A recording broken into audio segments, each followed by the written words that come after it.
आता एक वेगळीच गोष्ट मी तुम्हाला सांगणार आहे। जळगाव मधील कनाशी नावाचं गाव पूर्णतः शाकाहारी आहे। आश्चर्य वाटलं ना? त्या गावाची महतीच तशी आहे। चला तर मग अशा शाकाहारी गावामध्ये मी तुम्हाला घेऊन जाते।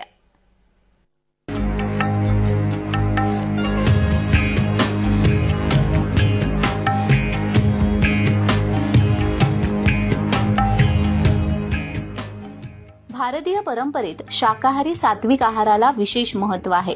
खानदेशातील कनाशी हे 3000 लोकवस्तीचं महानुभाव पंथाला मानणारं एक छोटंसं गाव। महानुभाव पंथाची उपासना आणि शिकवण यामुळे येथे शेकडो वर्षांपासून या गावात मांसाहारावर अघोषित बंदी आहे। भिन्न रुचीची माणसं या गावात नांदतात, मात्र शाकाहारावर त्यांचं एकमत आहे। जवळपास 850 वर्षांपासून येथील शाकाहाराची परंपरा कायम आहे। जळगाव जिल्ह्यातील भडगाव तालुक्यामधील कनाशी गावात शाकाहाराची परंपरा आहे।